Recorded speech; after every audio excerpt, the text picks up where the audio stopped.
Hello and welcome to the Growth Zone. Today we're going to talk about women in business. And today I want to share with you 3 tips on how to start and grow your business as a woman while raising a family. Are you ready to start your own business? Well, perhaps you are a mother and you have a great idea, a new product or service that you want to launch, but you're hesitating because you wonder how. How can you do it all? Well, before we talk about the how, let's take a step back and talk about your why for a minute. Now, why do you want to start your business? Lately, I've been speaking to a lot of women who are in their corporate jobs and they have a good paying job and salary, but they've become moms and there came a point in time where they out of a sudden noticed that their priorities changed and they just don't want to have a job. They want a bigger purpose in life, for example, something more fulfilling. Some of them are tired perhaps of their corporate job, or they feel not appreciated or valued enough that they want to stick around for the next 10 years. So being an entrepreneur means really being on a mission, having a purpose. And this is my question to you, what makes you excited to get up every day and jump out of bed? And not only what makes you excited in the beginning to get started with your new business, for example, but have something that you are so excited about that you want to get started, but you also want to push through when times are good, but also when times are not so good, but when times get rough. So when you ask yourself, why do you want to start a business? Everybody has a different answer, obviously. But, sometimes you feel, for example, that you want to have a bigger purpose in life or something more fulfilling, or even maybe you want to leave a legacy for your children and do something that you want to lead by example. For example, that it is in fact possible to be an entrepreneur and to run your own business while raising your kids and having a family and putting it all together, so to speak. So the question now is, are you ready to start? And I'm not sure when is the right time, some women may say. And do you know that feeling? You sometimes when you ponder about it, that the answer actually to that question, are you ready to start? A lot of times you feel you're never ready to get started, right? But this is the key. You have to take that first step to get started. You have to be also willing to take risks, willing to fail at times, because this is really what, when you fail at times, then that really helps you grow as a person, as an entrepreneur, as a human being, as a mother, as a wife. So don't worry about failing. You have to get started. You have to get into that mindset of getting started. Because this is the most important thing, right? But also get started because you're really truly excited to make an impact in this world, or to be that leading example, to push forward. So now, before you register in your new business, understand, what problem are you truly solving? What are the needs that you are fulfilling in the market? And is your product or service even relevant? This is the question, right? What problems are you solving and what needs are you fulfilling in the market? And the thing is, obviously you got to do some research first, right? You have to also test it out.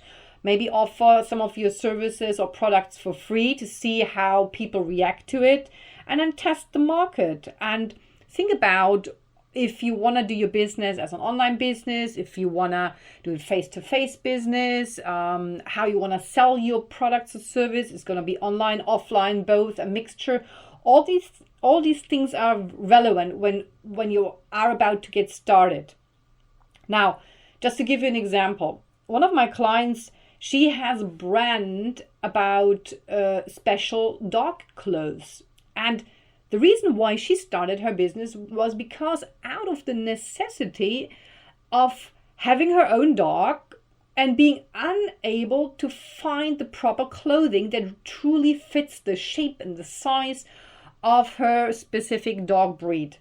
And because of that necessity, not being able to find something that's truly fitting really well and also practical, not just looks nice and funky, but also is very practical and very proper, she decided to start her own clothing for the dog. And the great thing about that was that she was able to really push through, offer something unique to the market, and then expand it online on an international scale. So now her fashion for dogs is not only available in Germany, because she started it out in Germany, but it also pushed all the way to the USA now. People from New York City call her up or send her an email or respond to her Instagram advertising saying, hey, where can I get this? I want exactly something like this Bavarian type of clothing style. It's super duper looking. I want it, you know. Or another lady, she has a baby, right? And she decided nutrition and health is really critical to her, and not just to her, but also to her children, to her family. And she decided to get started with her own organic food for babies. And the reason why she did it also was because she had some ties to some plant growers where she could get started and research and work with some of the farmers and some others to kick it off.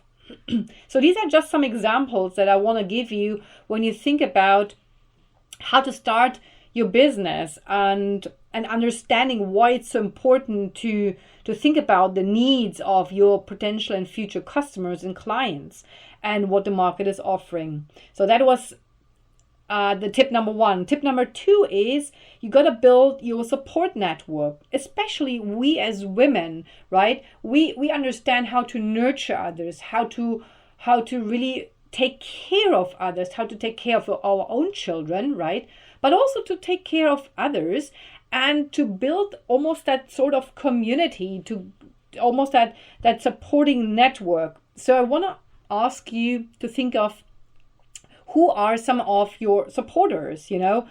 Take inventory of who is supportive and who is not. This can sometimes, you know, friends that we know from school, they're just not the right type of people that we want when we start a business, because the mindset of being an entrepreneur is completely different than that of a mindset of an employee, right?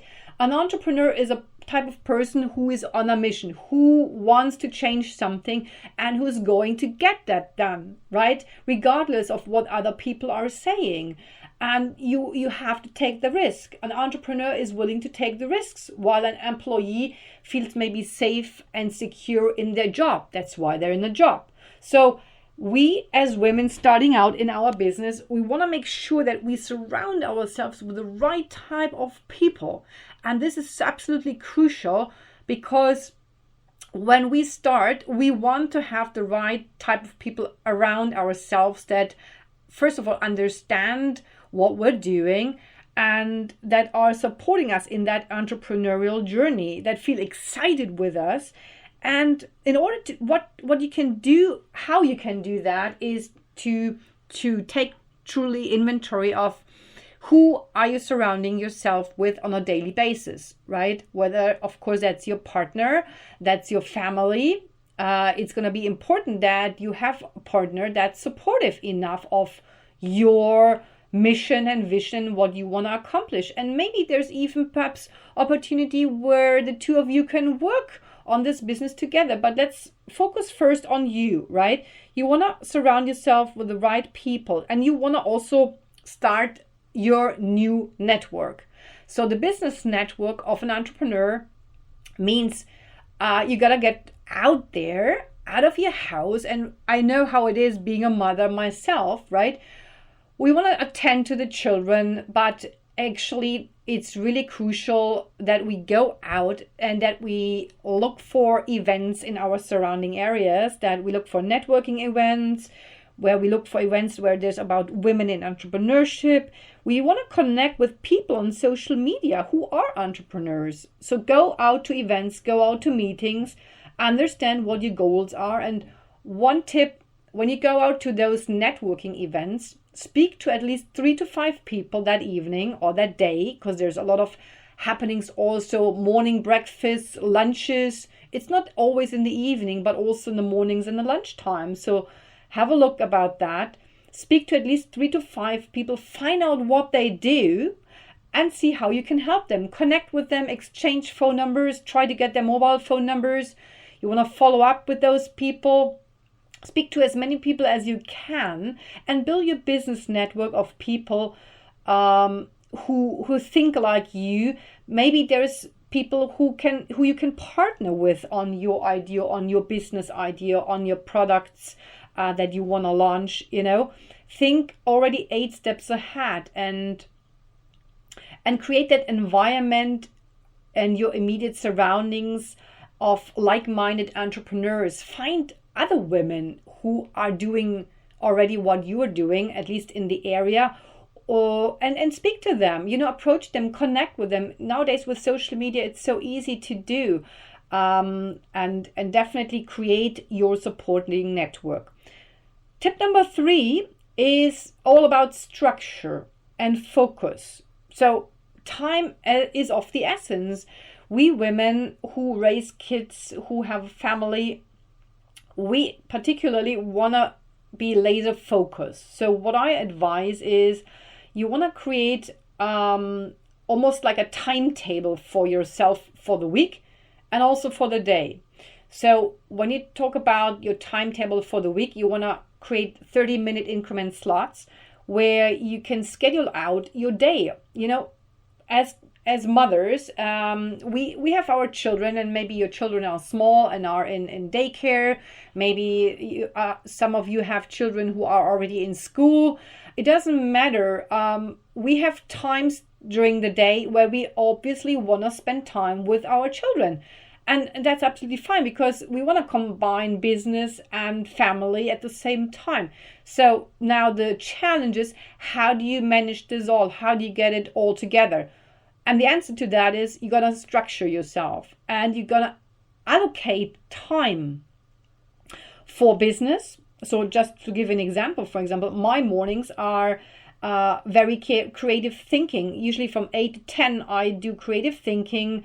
I build my business. I build myself. I do some growing of the business, thinking about how to do another campaign, or how to meet new business people. And the afternoon, I usually spend meeting up with potential clients, calling business partners, making calls, making phone calls, etc.